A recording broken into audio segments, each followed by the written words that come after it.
to say that you're fine when you're not really fine, but you just can't get into it because they would never understand. Still sick. So apologies in advance if I'm not up to my usual low quality. But I'm going to try and keep this still pretty good. So, without further ado, let's get right into it. Alright. Today's upload is brought to you by Foreskin Man number 7. Foreskin, what is Foreskin Man, you ask? That's a good question. Foreskin Man is... How can you describe Foreskin Man? It's not enough to say that he's like the discount bin, like, superhero, you know? Or he's like a knockoff of, like, you know, like it's actual heroes. He's more like if you made a PSA into a superhero, but in this case it's a PSA against male circumcision, and turned it into an actual character. That would be Foreskin Man. Speaking of, here we have today's cover. As usual, it's a pretty exciting mess of awful and gobbledygook. Like, what is this? Like, I get that some characters' bodies, you know, like the camera, you know, certain angles are going to look different based on where the camera is, but I'd like to point out a few choice things. Like, one, what the hell is up with this guy's gun? What is this? Is this like a shotgun, or I don't understand what this is. Is this like a fucking blunderbuss? Like, what the hell is he rocking right here? And oh, I mean, I guess what is? And then we have this Mardi Gras mask. Is that what the hell this is? It's like, oh, and let's not forget the star of this here comic, Foreskin Man, just chilling in the background like a fucking cuck, rocking the yellow and blue. See, I guess he kind of looks like a Bart. He kind of looks like one of those. He kind of looks so in the Sonic community. There's these things like there's this thing that's called an OC, and a lot of OCs are usually just recolors of Sonic characters, and they're so notorious because a lot of the people who do this will say things like, "Don't steal my OC. This is like This is like Super Saiyan Sonic." You know, like, don't steal Super Saiyan Sonic. That's kind of what he is. He's kind of like some really shitty recolor of Superman. And I guess who just so happened to have I guess Batman's utility belt and better hair. Like, seriously, this is such a low effort attempt to make a superhero, but you know, it's what it is. And then you have this. I don't know what this is. It's like Quasimodo with a rape fetish or something. Like, what happened to you, Quasi? Why are you trying to rape pregnant ladies? Also, why does this blade look so tiny? And is it cutting her, or is it like in the process of cutting her? Is that what's going on? Also, I'm guessing the champion in the fucking Mardi Gras mask is trying to stop Igor here from fucking cutting up this fucking fat bitch. So, like, why don't you just take that gun and just, like, Call of Duty this fat fuck in the head? Like, Jesus Christ. Why are you running to get to him? There's just so many questions. Also, I love the fact that we get that the only fucking fan service we get is a fat man's gut. Yeah, that's sexy. That'll leave you wanting more. Fucking diabetes. Like, Jesus fucking Christ. Anyhow, So, moving on from that, just terribleness, let's get to the meat of the comic, as it were. And this is an awesome piece of work because it is so batshit insane. It's fucking amazing. So, this guy here, he's an amazing piece of work. So let me read to you what happened, because it's better if I just let the story tell itself. My name is Donovan Tracer. You're probably wondering why I'm doing this. Let me enlighten you. 37 years ago, you welcomed me into this world with a circumcision and a snarl. Yes. He's angry at the nigga who circumcised him. I wasn't amused. Apparently, oh my god. And he even has like a little tear running down his like cheek. Kind of like because he was, I guess, traumatized as a baby by the circumcision. Which, mind you, is illegal, but, you know, it's that's what makes him today's villain, I guess.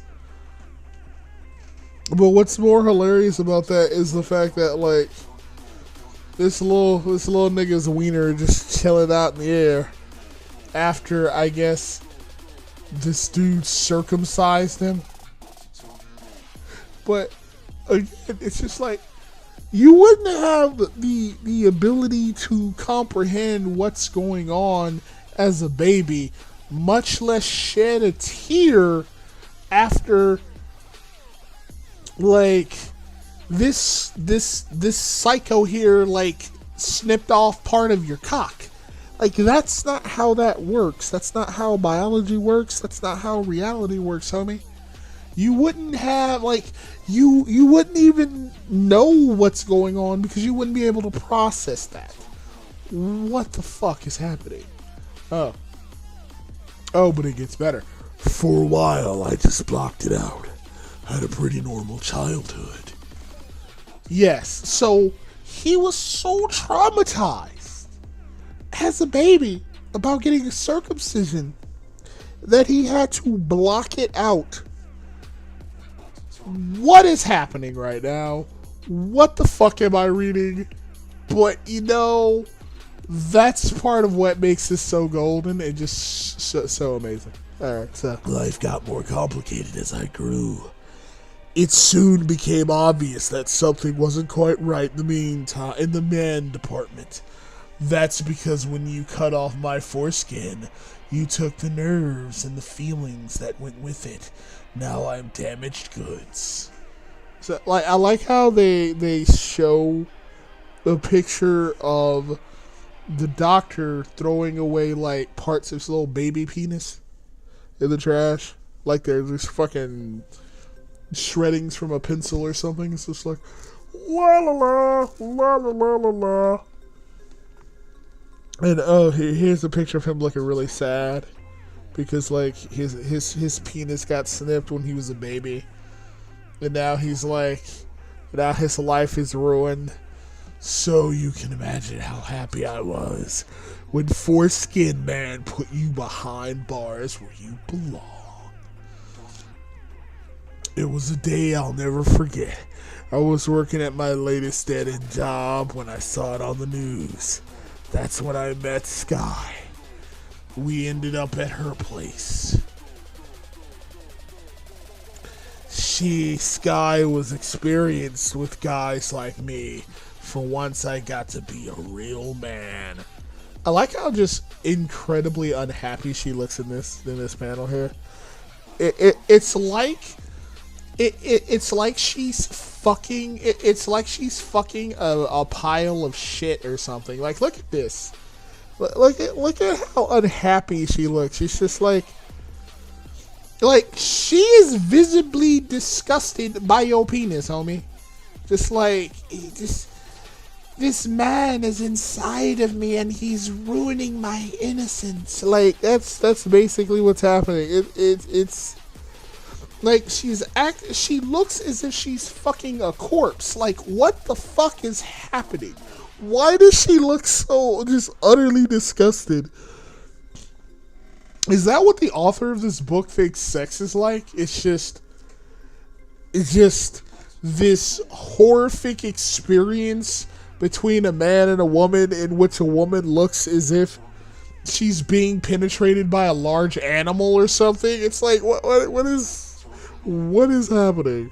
Oh, but, you know, it goes on. Eventually, we moved in together. I don't know why. Like, I mean, hell, if I had to have, like, consistently awful sex, I'd probably tell your ass you can get the fuck out. Sue Sky even taught me how to partially restore my foreskin to get back some of the feeling I'd lost. It made life a lot better. Did she teach you how to, like, regenerate skin? I don't know. To bartender, to bartender and then on to manager. I guess you could say the world was really starting to go my way until you came along and ruined it again. Because Dr. Edward, okay. So Quasimodo's name is Dr. Edric Griswold, free on parole, alright? So apparently, the doctor who circumcised him as a baby, who he somehow knew was the doctor who circumcised him as a baby, was out of prison, and then this jackass here finds out, gets angry, and he's like, I have to put a stop to him before he chops off more baby pee-pees. And she's like, no, don't go. And he's like, I can't. He's like, get your hands off me, thought. I know what I must do. And she's like, but please, no. I said, shut up, thought. I don't have time for your bullshit. And then he, like, rushes off to go avenge his dick. Meanwhile, like, Foreskin, meanwhile, the writer remembered that this was a book, not about some weird loner, but like a guy. But Foreskin Man remembers to like put him in the book. So there's a picture of Foreskin Man flying through the skies, looking like a low budget Superman. Well, if things went downhill from there, I wouldn't let it go, and finally decided she'd had enough. That was 6 months ago. Okay, so let me get this straight. For 6 months, you left your girlfriend to wallow around in your own sick because some asshole circumcised you when you were an infant. Today it was announced that Dr. Edward Griswold will be the keynote speaker at the Pediatrics Annual Conference in Orleans. So, okay. So I get it. Alright, so basically, because I want to cut this short, this psychopath in training here goes to a costume shop and goes to a gun show, buys a gun and a car so he can, and then tracks down the professor here so that he can snip off this so that he can kill this fucker for snipping off his cock. Yeah, that's the plot. Yep. Alright, so he tracks down his house. He's like, hello, Edric, I've been waiting. And then the doctor, who I'll admit is just so nonplussed about all this shit, just sort of comes home. He's like a bunch of fish. He's gonna gut them like a fucking man. And then he sees this weirdo in a fucking Mardi Gras mask, and he's like, who the fuck are you, and why are you in my house? He's like, I'm here to deliver justice, you scumbag. And then the doctor's like, let me guess, you must be one of my former patients. Say goodbye, Edric. Okay, let me have to say this. So, do you often have like weirdo lunatics hunt you down because you chopped off their pee-pee? Is that really what happens? Is that really something that happens in your life? Because that just sounds weird. Like, how is it that you find yourself in a position where people are angry at you for chopping off their pee-pee? That's just weird, man. That's just weird, and I don't understand. So, Foreskin Man reappears, I guess, and he's inside the dude's house, and it's just weird because he just sort of pops up like he's just like, "How you doing, boys?" And so, and ironically, and then I guess Foreskin Man brought this weirdo's pregnant fucking wife with him for some reason, and she's just hanging out on the fucking like dock pier where the doctor came home. And this just gets even weirder. The Foreskin Man is talking to this dude, only for the doctor to say, you know, this is all very touching, and then he hulks out, or rather fats out, and says, you know, this is all very touching, but I think someone's water is about to break. Duty calls. So he grabs a fucking knife after, like, turning into a giant fat man with a lazy eye and rushes to this dude's pregnant wife so that he can deliver the baby and circumcise it. This is the big threat. And then they have the world's lamest fucking fight, ending with the doctor getting knocked out by a shovel and transforming back into, I guess, just a normal dude and not like Wings of Redemption. So there you go. That's the end. It's happily ever after. Foreskin Man convinces this dude not to murder this fat fuck, and that's pretty much it. I don't understand what happened, but I'm glad we were able to share this moment together. So, like and subscribe, or don't. Do whatever makes you a better you. Ta-ta.